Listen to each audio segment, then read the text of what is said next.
우리가 지금 왕국에 대해서 쭉 이야기를 하고 있는데 지난주부터 믿음으로 이해되는 왕국이라는 제목으로 말씀을 나누고 있습니다. 제가 원래 세 부분으로 하려고 그랬는데 준비를 쭉 하다 보니까 한 주 더해서 8월 말까지 하게 될 것 같아요. 그래서 한번 시간이 되시면 누가복음 12장을 한번 쭉 읽어보세요. 그래서 누가복음 12장이 과연 성경이 하나님의 나라, 우리 하나님의 나라를 쉬운 말로 뭐라 그러죠?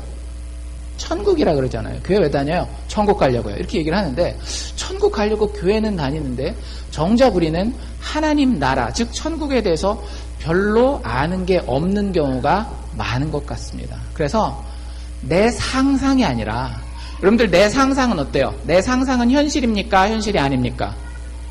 내 상상은 말 그대로 상상이에요. 그런데 하나님의 말씀은 현실입니다. 태초에 하나님이 천지를 창조하실 때 빛이 있으라 말씀하셨어요. 어떻게 됐어요? 빛이 현실이 되었잖아요. 그래서 우리가 천국에 대한 실체를 알고자 할 때도 내 상상을 가지고 천국에 대한 상상을 하는 것이 아니라 말씀을 통하여서 천국이 이렇구나라는 것을 우리가 좀 더 깨달을 수 있기를 바랍니다. 믿음으로 이해되는 왕국이라고 하는 이름을 붙인 이유가 이렇다라고 제가 말씀드렸어요. 여러분들 하나님의 나라는 이미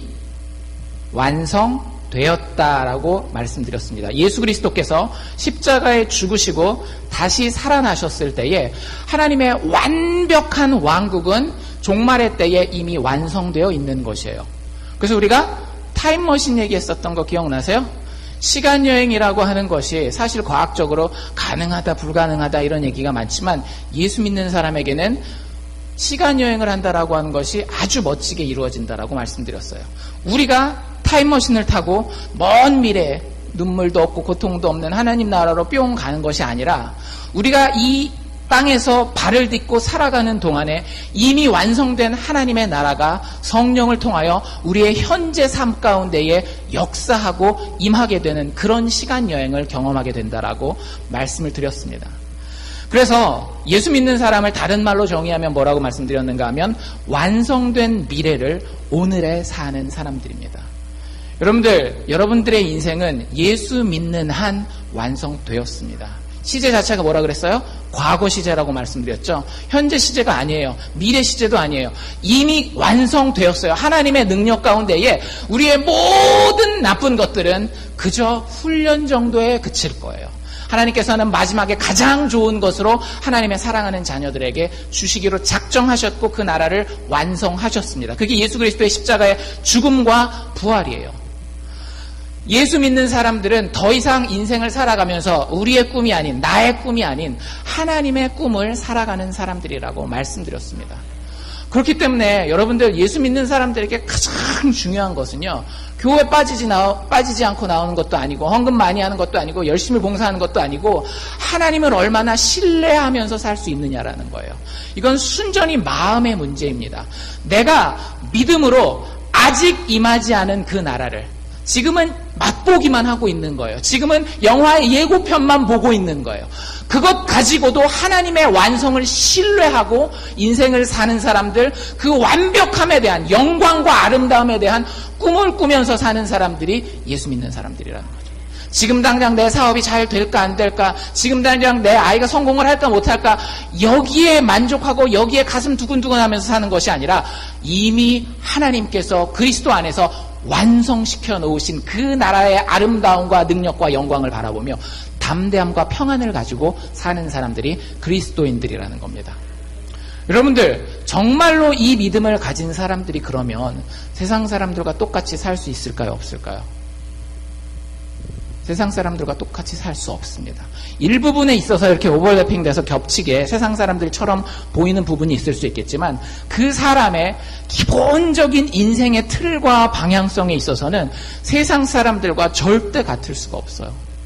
예수님도 그래서 마태복음에 보면 뭐라고 얘기를 했는가 하면 예수님이 행위로 구원받는 걸 얘기하세요? 믿음으로 구원받는 걸 얘기하세요? 성경은 늘 믿음으로 구원받는 걸 이야기하거든요. 근데 예수님 이상한 말 한마디를 하셨어요. 뭐라고 하셨을까요? 그 열매로 그 사람을 알리라 그랬어요. 하나님 천국 가게 하실 때에 우리 뭘 보시겠다라는 거예요? 열매를 보시겠다라는 거예요. 그런데 그게 그냥 내가 착하게 살려고 해서 얻게 되어지는 그런 열매가 아니라 도덕적 선행, 나의 의지로 인한 막 해봐야 되겠다 해서 그런 선행과 착한 삶이 아니라 하나님의 나라를 봤기 때문에 그 하나님을 신뢰하는 기준으로 세상 사람과는 다른 발걸음을 걸어가는 겁니다. 다를 수밖에 없지 않겠어요? 지금 여기 의자가 있다라고 믿는 사람과 의자가 없다라고 믿는 사람은 그들이 하는 행동이 완전히 다릅니다. 의자가 있다라고 생각하는 사람은 이게 투명 의자라 할지라도 그냥 앉아요. 하지만 의자가 없다라고 믿는 사람은 절대 여기 앉는 행위를 할 수가 없습니다. 앉는 척만 하죠. 그렇죠? 이렇게 하죠. 근데 의자에 있다라고 생각하는 사람은 다리 각도 자체가 틀려져요. 직각으로 그대로 딱 앉습니다. 왜냐하면 믿기 때문에 그런 거예요. 우리의 삶은 반드시 달라야 돼요. 여러분들의 삶을 오늘 말씀을 통해서 한번 점검해 보실 수 있기를 원합니다. 여러분들 도덕적으로 깨끗한 사람 되라고 드리는 설교가 아니에요.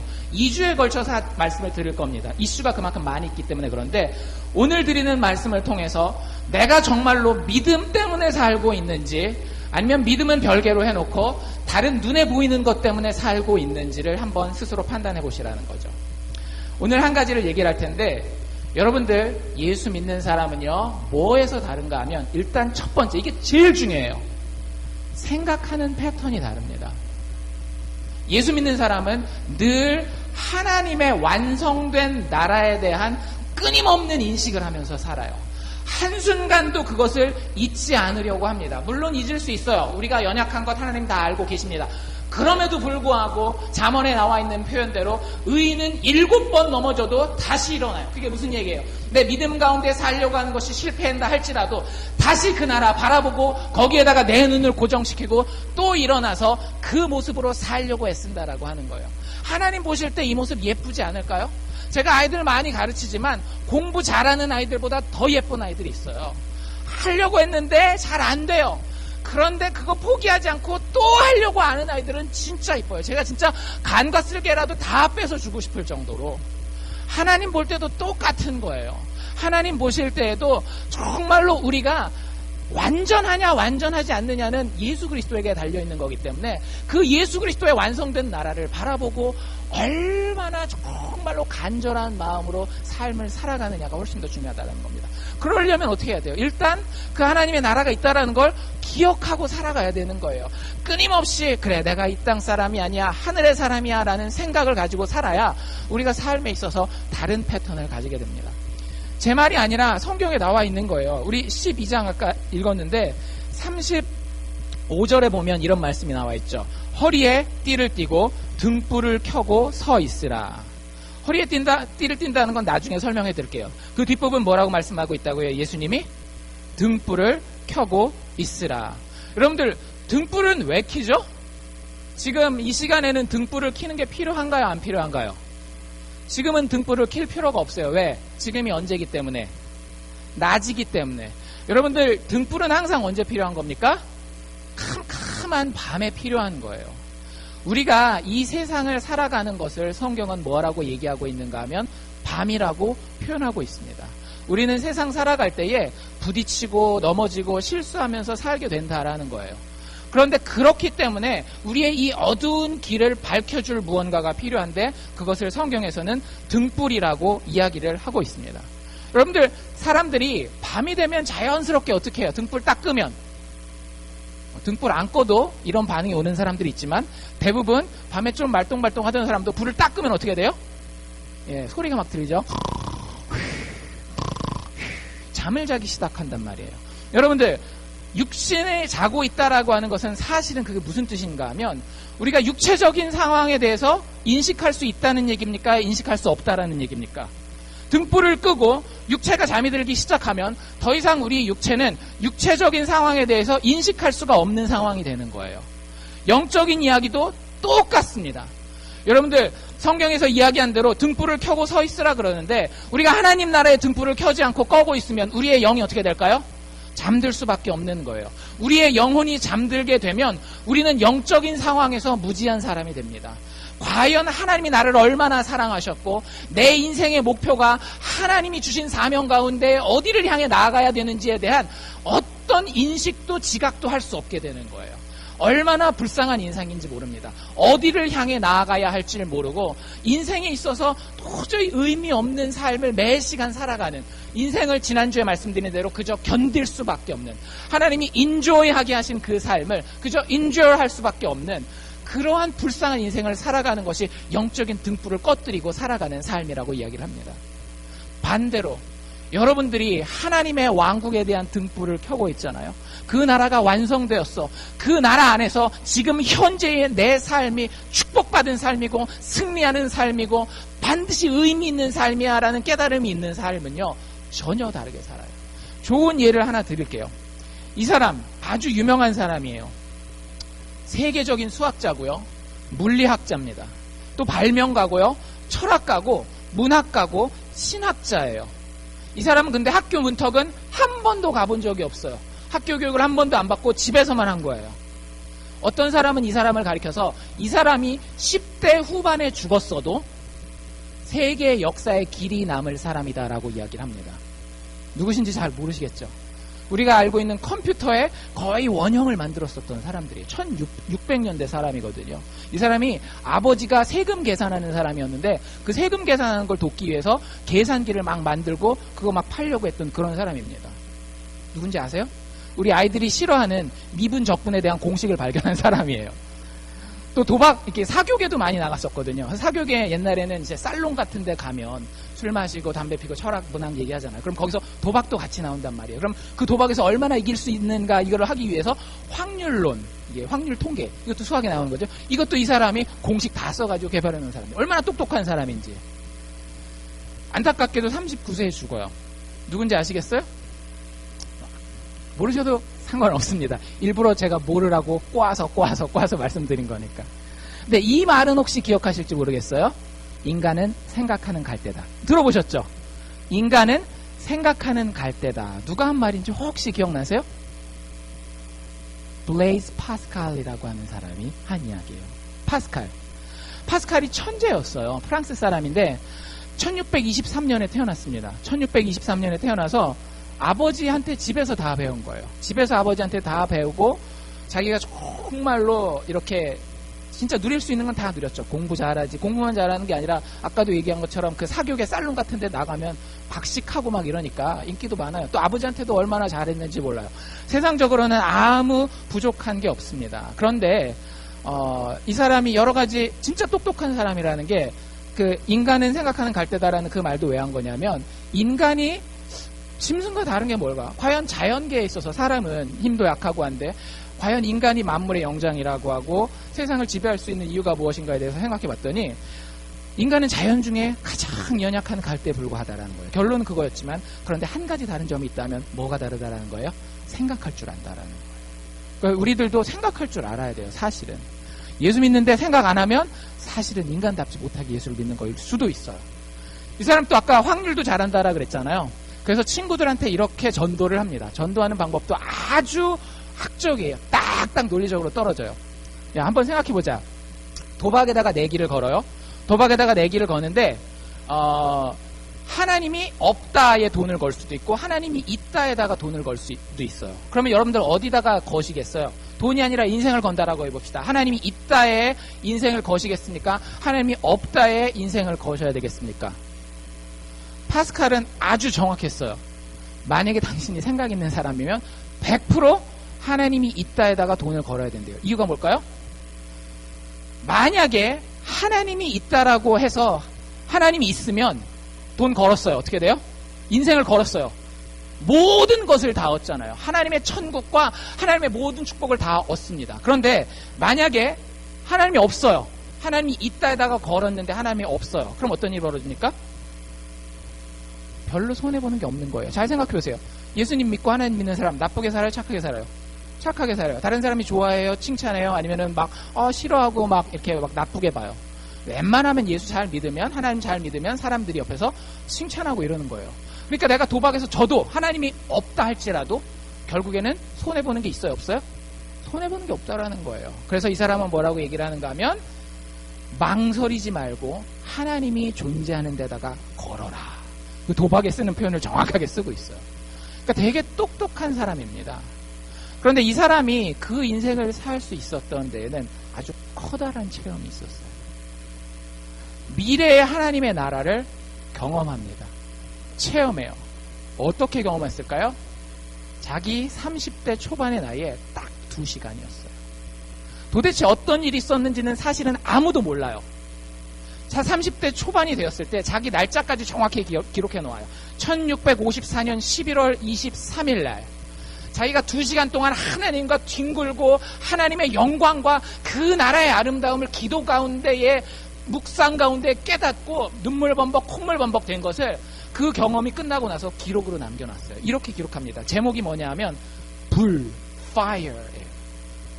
아브라함의 하나님, 이삭의 하나님, 야곱의 하나님, 철학자들과 학자들의 하나님이 아니라 믿음의 하나님, 확실함, 감격, 기쁨, 평화, 예수 그리스도의 하나님, 예수 그리스도의 하나님, 나의 하나님, 그리고 너의 하나님, 당신의 하나님이 나의 하나님이 되리라. 쭉 자기가 경험했던 그 이야기 2시간 동안의 하나님 나라에 대한 경험을 씁니다. 논리적으로는 사실 별 내용이 없어요. 그냥 하나님을 본 거예요. 하나님을 체험한 거예요. 2시간. 그리고 그의 인생은 늘 하나님을 보면서 살아갑니다. 죽는 그 순간까지 39세에 요절할 때까지 파스칼은 한 번도 그 순간을 잊은 적이 없어요. 이 글이 어떻게 발견된지 아세요? 파스칼이 죽었어요. 죽고 나면 뭐예요? 유품을 정리하잖아요. 근데 정리하다가 여기 그 사람이 평상시에 잘 즐겨 입는 겉옷이 안감이 좀 너덜너덜 떨어진 거예요. 그런데 그 안에를 이렇게 보니까 그 안감 안으로 종이가 한 장 들어있는 겁니다. 거기에다가 써놓은 거예요.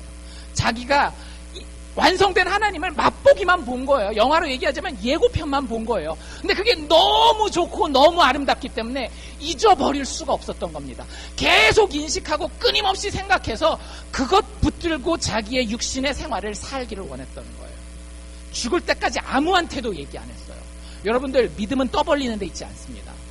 믿음은 내 마음 가운데에 얼마나 분명하게 하나님이 도장을 찍었느냐라고 하는 거예요. 파스칼이 그것을 쓰고 아무도 모르게 자기의 겉옷 안감에다 집어넣고 봉해버렸어요. 죽을 때까지 아무도 그를 보지 않았지만 누가 보고 있었어요?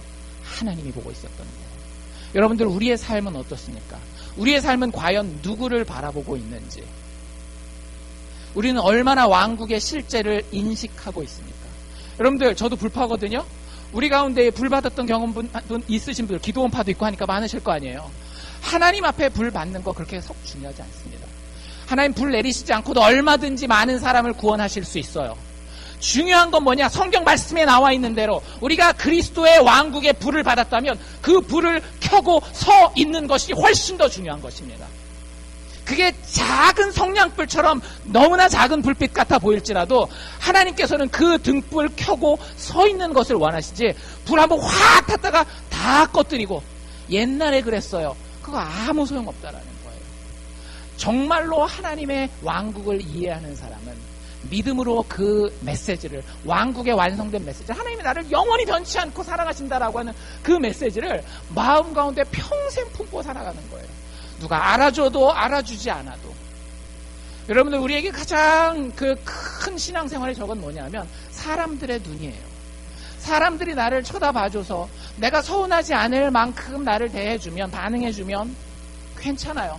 그런데 사람들이 나에 대해서 반응해주지 않으면 실망하고 넘어져요. 왜 그렇겠어요? 왕국을 바라보는 것이 아니라, 하늘을 바라보는 것이 아니라 사람들을, 땅을 바라보기 때문에 그런 겁니다. 영적인 불을 꺼버리고 그저 내가 원래 자연인으로서 죄인이었을 때의 모습을 그대로 살아가고 있는 거예요. 하나님 보실 때 얼마나 안타깝겠습니까? 여러분들, 그 불을 켜고 계십시오. 그 등불을 켜고 계십시오. 작아도 좋습니다. 내 안에 막 뜨겁지 않아도 상관없어요. 켜고 계십시오. 그럼 나머지는 누가 책임지는 거예요? 하나님이 책임지는 거예요. 여러분들, 정말로 하나님이 책임지셔야 됩니다. 누가 이 불을 살리겠어요? 정말로 저도 옛날에 친구들이랑 이렇게 아버지한테 산에 다니는 걸 많이 배워가지고 친구들이랑 이렇게 등산 가면 버너에다가 이렇게 펴놓잖아요. 불 펴놓으면 바람 한번 쫙 불잖아요. 사실 아무리 버너불 펴놔도 아무것도 아니에요. 훅 꺼지거나 물이 하나도 끓지도 않아요. 여러분들, 그게 우리가 가지고 있는 인생의 등불입니다. 하나님이 지켜주시지 않으면, 우리가 하나님의 등불에 연결되어 있지 않으면, 성령의 기름 부음을 받지 않으면 우리 불은 받았지만 끝이에요. 구약 성경에 보면 성령이 임했지만 성령이 떠나간 사람들 있지 않습니까? 물론 신약은 우리가 다른 시대를 살고 있어요. 하지만 우리가 정말로 예수 믿는 믿음을 고백하는 성령 안에 있는 사람이라고 한다면 그 성령을 근심시키지는 말아야 될 거 아니에요. 에베소서에 우리가 계속 큐티하고 있지 않습니까? 성령을 근심하게 하지 말라라고. 그게 이야기예요. 하나님께서 우리에게 주신 왕국의 등불을 꺼뜨리지 말고 살아가라는 겁니다. 여러분들 생각하십시오. 끊임없이 왕국이 나의 것이다.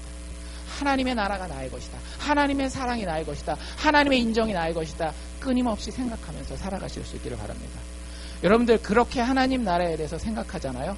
그러면 우리 삶 가운데 이 두 가지가 가득하게 됩니다. 하나는 기쁨이에요. 여러분들 천국을 표현하는 여러 가지 단어들 중에서 이 말 혹시 익숙하시지 않습니까? 잔치라고 하는 단어. 잔치로 성경에서는 그 천국에 대해서, 하나님 나라에 대해서 표현하고 있어요. 하나님의 왕국은 마치 잔치와 같다라는 표현이 아주 많이 나와요.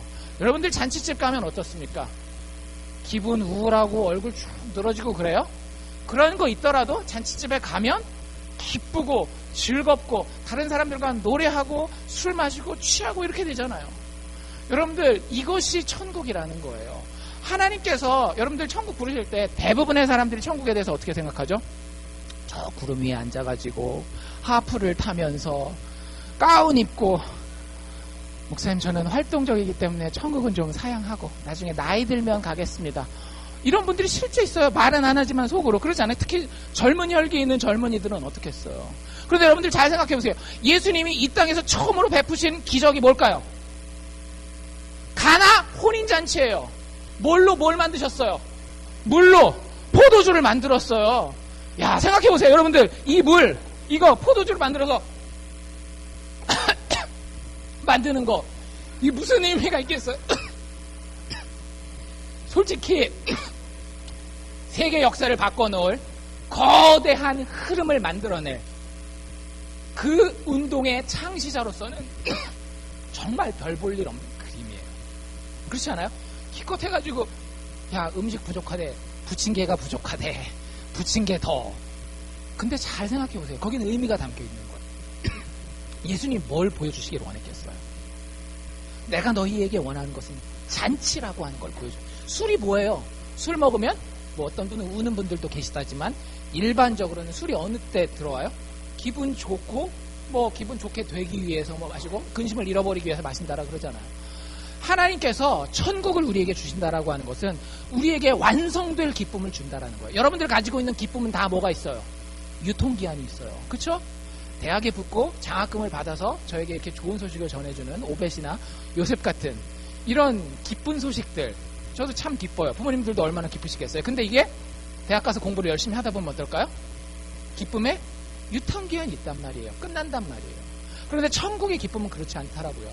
우리가 가지고 있는 기쁨은 화학적인 영향 때문에 날씨 덥고 환경이 어려우면 다 썩어버려요. 잊어버릴 수 있단 말이에요. 그런데 예수님이 만드신 포도주는 어땠어요? 예수님이 가져다 주신 포도주는 어땠어요? 자연 상황을 이기는 거예요. 우리의 삶과 우리의 기쁨은 유통기한 때문에 썩어져 갈 수밖에 없는 거지만 이 포도주는 물이 변해서 포도주가 된 거기 때문에 영원히 누구도 앗아갈 수 없는 기쁨이라고 하는 거죠. 여러분들 그 기쁨이 우리를 지배하고 있어야 합니다. 로드니 스타크라고 하는 유명한 역사학자가 있어요. 저 베일러 대학교에서 가르치는 교수인데 그분이 기독교의 발흥이라고 하는 유명한 책을 썼습니다. 이분이 종교학자이기 때문에 특별히 뭐 교회 막 열심히 다니고 그런 것 같진 않아요. 근데 그분이 이거 하나만은 학자의 입장에서 상당히 객관적으로 씁니다. 뭐라고 이야기를 하는가 하면 여러분들 초대 기독교는 성공한 종교입니까? 실패한 종교입니까? 성공한 종교예요. 모르셨어요? 초대 기독교는 성공한 종교예요. 한 몇백 명밖에 안 되는 사람이 로마 제국을 뒤엎었으니까 상당히 성공한 종교예요. 그래서 이 사람이 책을 쓸 때 뭘 연구했는가 하면 과연 로마 제국에서 기독교가 왜 성공했는지를 알아보기 위해서 책을 쓴 거예요. 그런데 그 이유 중에 하나가 뭐냐 하면 이 예를 하나 듭니다. 로마가 여러 가지 전쟁도 겪고 어려움도 겪지만 그 중에 가장 큰 어려움 중에 하나가 뭐였는가 하면 AD 165년에서 180년 사이에 엄청난 전염병이 돌아요. 우리가 흔히 현대사에 알고 있는, 근현대사에 알고 있는 흑사병에 비할 바가 못 될 만큼 너무 그거보다도 훨씬 더 심한 그 전염병이 돕니다. 어느 정도 심했는가 하면 로마 인구의 3분의 1이 그때 죽어요. 15년 만에. 인구의 3분의 1이면 미국 인구가 지금 4억 좀 넘는다니까 1억 넘게가 죽은 거예요. 얼마나 많은 사람들이 다 죽어나간 거예요. 많이 보고될 때는 하루에 5,000명이 죽었답니다. 하루에 5,000명. 여기 한인 인구가 뭐 1,000에서 1,500 된다라고 그랬잖아요. 한인 인구 다 죽는 걸 5번 해야 되는 거예요. 그게 그 질병으로 죽었어요. 그런데 모든 사람이 두려움에 떨고 있고 모든 사람들이 이 질병의 압박 때문에 막 고통스러워하고 슬퍼 있을 때에 기독교인들만은 다르더라는 거예요. 그 당시 많은 역사적인 기록들을 보면 기독교인들은 이 질병이 창궐하는 지역에서 서로를 돌보는 데 정성을 다했고 특히 병자들을 위해서 희생적인 노력을 합니다. 여러분들 이게 전염병이라고 제가 말씀드렸어요. 전염병이면 우리 메르스 얼마 전에 한국에서 있었잖아요. 메르스는 사실 치사율이 10%도 안 돼요. 10명에 1명도 죽을 거 말고 하고 죽는 사람도 사실은 건강이 상당히 약한 사람들이란 말이에요. 근데 그 당시에 로마 인구의 3분의 1을 죽인 이 엄청난 전염병일 때에 기독교인들은 어떻게 했다라고요? 그 전염병 걸린 사람들을 가서 돌보고 아끼고 서로 보호해줬다라는 거예요. 여러분들 기독교인들이 그렇게 할 수 있었던 이유가 뭔지 아세요? 천국 잔치의 기쁨을 알고 있었기 때문에 그런 거예요. 그 잔치에서 서로 어깨동무하고 서로 사랑하고 위로하고 같이 가자 으쌰으쌰 하는 천국 잔치의 기쁨을 알고 있었기 때문에 고통의 현장에서도 살아있는 기쁨을 살아갈 수가 있었던 겁니다. 이게 예수 믿는 사람들의 능력이에요. 여러분들 그들이 겪고 있는 고통보다 아니 우리가 겪고 있는 고통보다 천국에서의 그 기쁨이 더 진한 현실이 되어야 된다라는 겁니다. 초대교회 기독교인들은 그렇게 인생을 살았어요. 여러분들은 어떠십니까? 삶의 현장에서 예수 그리스도의 완성된 나라, 그 나라의 기쁨이 지금 다가오고 있는데 그 기쁨이 너무나 나에게 겨워서 지금 내가 겪고 있는 어려움과 고통들과 환난들을 웃으면서 보낼 수 있겠습니까? 여러분들에게 진짜 그 믿음이 있기를 원합니다. 그게 믿음으로 이해되는 나라예요. 여러분들 세상 사람들이 어려움 당할 때 웃고 있으면 뭐라 그러겠어요? 미쳤구나 이러지 않겠어요? 이거는 세상의 진리로는, 세상의 지식으로는, 세상의 지혜로는 이해가 될 수 없는 겁니다. 오직 무엇으로만? 다가올 왕국에 대한 믿음으로만 이해되는 거예요. 여러분들 기뻐하십시오. 제가 이렇게 성도들을 볼 때에 가장 위로받을 때가 저분을 이렇게 들어오는데 씩 웃으면서 들어와요. 그럼 제 기분이 상당히 좋습니다. 여러분들 하나님 보시기에도 마찬가지예요. 하나님 우리가 질질 짜고 맨날 울기 원하실까요? 요한계시록에도 보면 뭐라 그랬어요? 천국에는 뭐가 없다? 눈물이 없다라고 그러잖아요. 하나님 우리에게 원하시는 뜻은 그분의 선하신 기쁨입니다. 우리가 우리 방식으로 기쁨을 찾으려고 해서 그렇지 하나님의 유통기한 없는 그 기쁨이 우리 마음 가운데 영혼 가운데 탁 매치만 되면은요 그 인생은 어느 누구도 밟을 수가 없는 인생이 되는 거예요. 또 한 가지 우리가 하나님에 대해서 하나님 왕국에 대해서 끊임없이 인식하고 있으면 우리는 우리 삶 가운데에서 하나님의 정의에 대해서 늘 인식하면서 살게 됩니다. 하나님의 공평과 정의라고 하는 건 여러분들 상당히 큰 이슈입니다. 오늘 우리가 읽은 본문 중에 맨 마지막 46절에 이런 이야기가 나와 있어요. 46절은 사실 어떤 이야기의 그 마지막인가 하면 주인이 종들에게 집을 맡겨놓고 떠나는데 그 중에 매니저급 역할을 하는 한 종이 있었습니다. 근데 그 종이 어떻게 했어요? 잘 그 집안을 섬겼나요? 아니에요. 막 그 자기 마음대로 술 마시고 놀고 하면서 다른 사람들을 억압하고 때렸다라고 얘기를 하고 있어요. 근데 46절에 뭐라고 이야기하고 있는가 하면 생각지 않은 날 알지 못하는 시간에 이 종의 주인이 이르러 엄히 때리고 신실치 아니하는 자의 율에 처하리니 심판하시겠다라는 거예요. 여러분들 예수 믿는 사람들은 하나님이 공평과 정의를 완성하시는 분이라는 것을 분명히 알고 있습니다. 여러분들 잘 생각해 보세요. 십자가의 의미가 두 가지가 있다라고 얘기를 했어요. 하나님께서 우리를 사랑하십니다. 십자가 앞에 가서 여러분들이 엎드리면 하나님 다 용서해 주세요. 다 받아주세요. 그런데 십자가의 또 한 가지 의미가 뭐라 그랬는지 기억나세요? 십자가에는 아무리 하나님의 죄 없는 아들이라 할지라도 세상 죄를 지고 갈 때에 하나님이 보셨다고요? 쳐다도 안 보셨다라고요?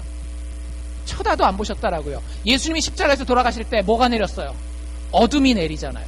하나님이 얼굴을 돌려버리신 거예요. 그만큼 하나님은 십자가 가운데에서 모든 죄에 대해서 대가를 치르기를 원하셨다는 거예요. 여러분들, 우리의 억울함이나 우리가 생각하는 불공평한 것들, 세상이 왜 그래 이렇게 여기는 것들 하나님 나라에 가면 다 어떻게 될까요? 다 해결돼 있을 거예요.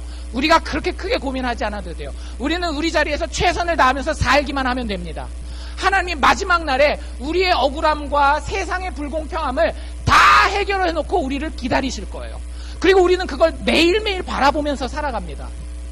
그럼 여러분들, 우리의 삶은 어떨까요? 부정의하고 불공평한 삶을 내가 살아갈까요? 그럴 수 없어요. 여러분들, 천국 바라보는 사람은요, 바른 삶을 삽니다. 꼭 기억하십시오. 이 세상에서 예수 믿는 사람으로 그 믿음으로 살아간다면 바른 삶을 살아가시기를 바라요. 요행을 바라고 다른 사람을 짓밟고 내가 어떻게 해서든지 성공하기만 하면 돼, 이런 생각 가지고 절대 살 수 없습니다. 예수 믿는 사람은 바른 삶을 살게 돼 있어요. 내가 노력하는 만큼만 받으리라. 더 주시면, 내가 노력한 것보다 더 주시면 이 사람은 반드시 뭘 생각하는지 아세요?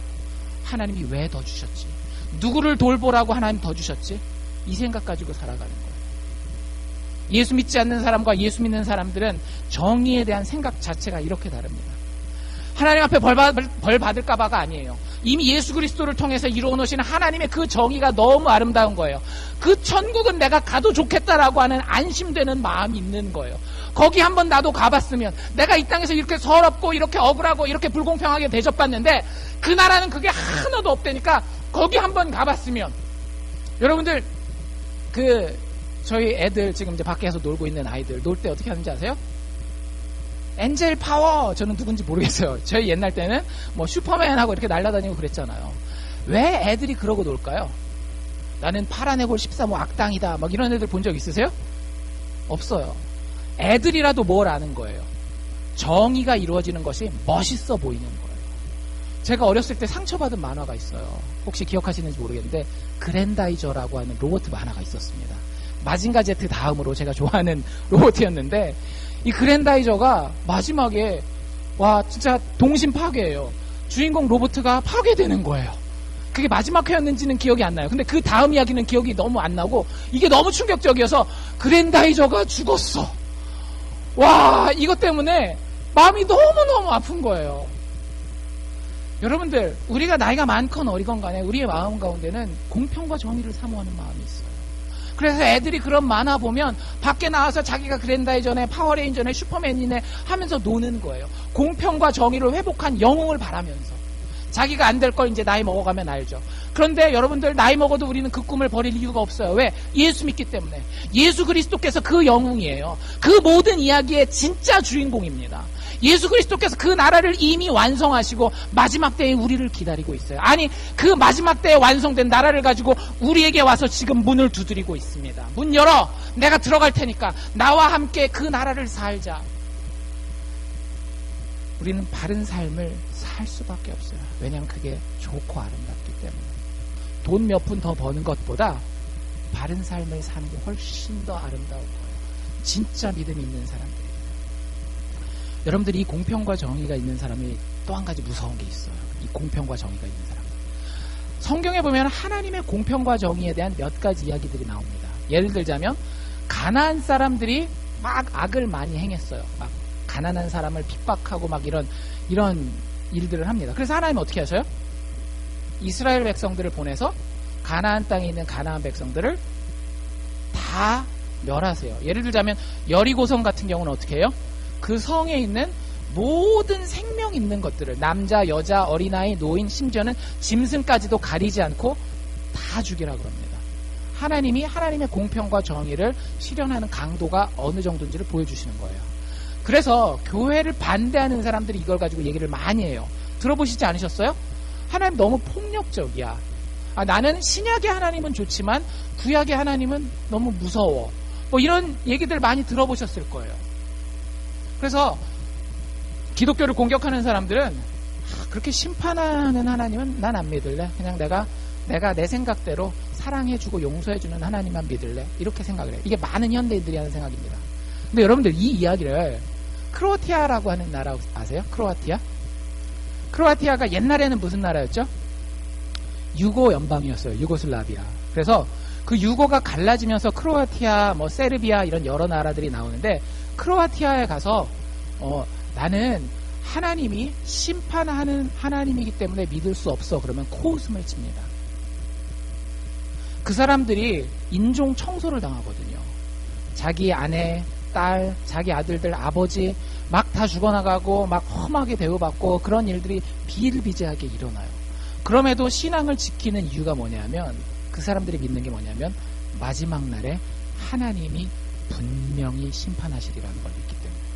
그러니까 되게 이상해요. 여기 그 잘 사는 서양에 편안하게 사는 사람들은 심판하는 하나님이면 나는 안 믿을 거야 막 이러는데 거기 가면 심판하지 않는 하나님이라면 난 믿을 수가 없어. 이런 상황이 벌어지는 거예요. 근데 그 크로아티아 출신의 아주 유명한 예일대학 교수가 한 명 있습니다. 미로슬라프 볼프라고 하는 사람인데 그 사람이 비폭력에 대해서 이야기를 해요. 근데 그 사람 자체가 어려서부터 엄청 고생한 사람이에요. 자기 형, 자기 아버지, 자기 그 친척들이 그 내전 때에 인종학살로 막 죽어갔던 그런 경험을 했던 사람입니다. 근데 그 사람이 뭘 얘기를 하는가 하면 비폭력에 대해서 이야기를 하는 거예요. 여러분들 한번 생각해 보세요. 지금 내 아내가 내 옆에서 죽어가요. 내 형제가 내 옆에서 죽어가요. 내가 아무리 예수 믿어도 비폭력에 대해서 이야기할 수 있겠습니까? 인간의 본성은 뭘 찾게 돼 있어요? 복수, 보복을 찾게 돼 있단 말이에요. 그런데 여러분들 그 사람이 이런 얘기를 해요. 현대 사회가 여러분들 세계가 지금 돌아가는 전쟁 일어나는 데는 다 뭐가 엮여 있는지 아세요? 보복이라고 하는 이슈가 엮여 있습니다. 세계 화약고라고 하는 중동 같은 데도 보면 이스라엘과 팔레스타인이 왜 싸워요?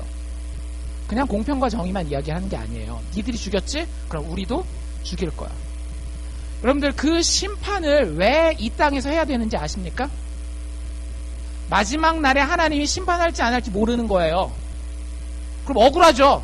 그럼 언제 심판해야 되겠어요? 지금 심판해야 되는 거예요. 여러분들 그게 보복 심리입니다. 보복은 왜 생기는 건가 하면 하나님이 심판하시기 때문에 생기는 게 아니라 거꾸로 하나님이 심판한다라고 하는 믿음이 없기 때문에 보복이 생기는 거예요. 하나님이 마지막 날에 모든 것을 완성하시고 모든 굽은 것, 모든 어그러진 것을 올바르고 선하게 만든다라고 하는 믿음이 있으면 그 사람에게는 인내와 용서가 찾아올 수 있습니다. 여러분들 초대교회 그리스도인들도 마찬가지였어요. 아까 얘기했던 로드니 스타크가 초대교회가 성공할 수밖에 없었던 이유 중에 하나가 용서와 사랑이라고 이야기를 합니다.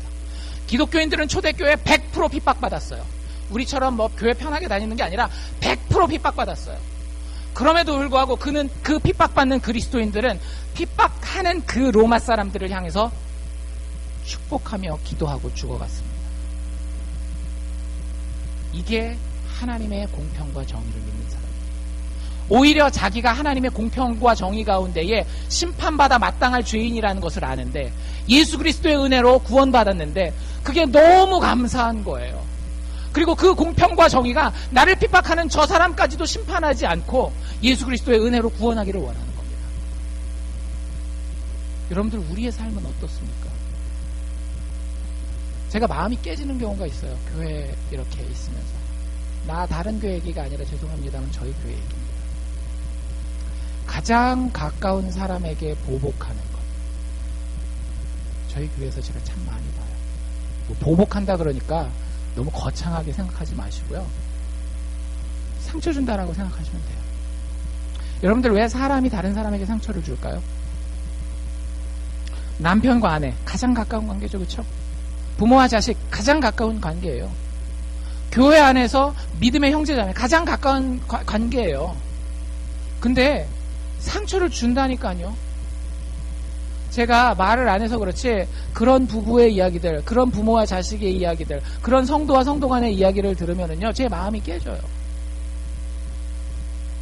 하나님이 원하시는 게 그게 아닌데 하나님께서는 모든 어그러짐과 모든 악한 것들, 모든 부족한 것들을 이미 예수 그리스도의 십자가 안에서 다 회복시켜서 선하고 좋은 것으로 만들어 놓으셨는데 왜 우리는 그렇게 살아야 하는가?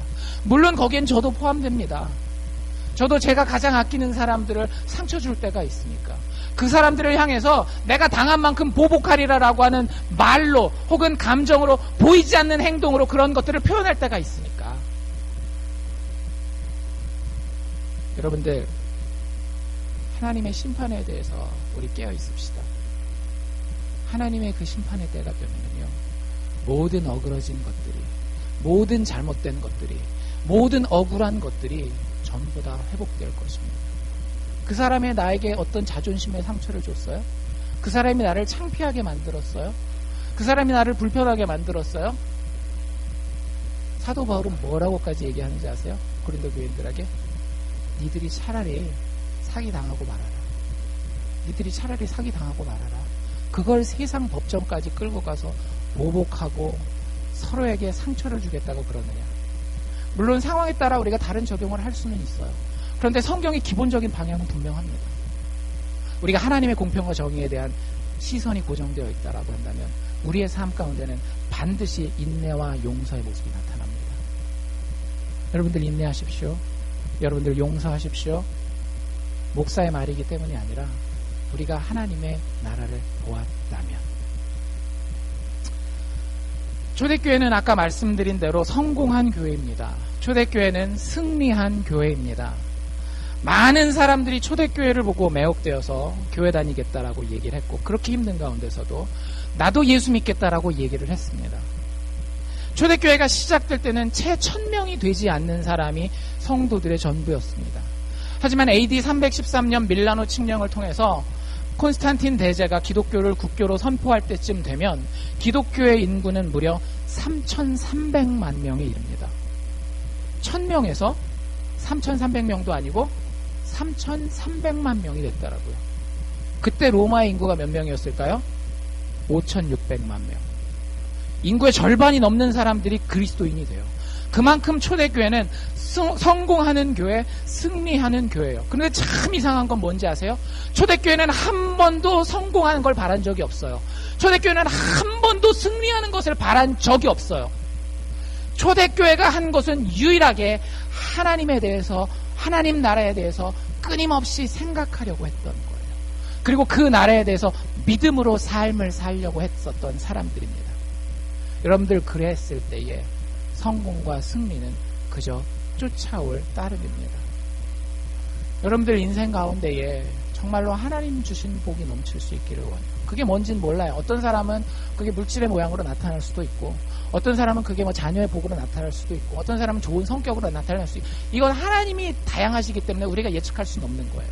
그런데 제가 하나 원하는 건 하여튼 하나님의 복을 받았으면 하는 거예요. 예수 믿는 모든 사람들이, 특별히 우리 사랑의 교회 사람들이, 성도들이 예수 믿는다라고 한다면, 그런데 그것은 우리가 하나님 나라를 얼마나 인식하고 있느냐에 달려있다라고 하는 사실을 기억하실 수 있기를 바랍니다.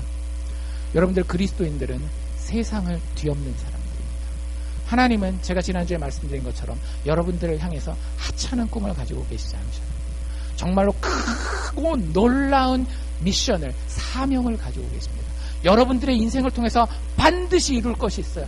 다른 사람이 나를 어떻게 보느냐, 나의 현재 상황이 어떠냐, 이건 중요하지 않아요.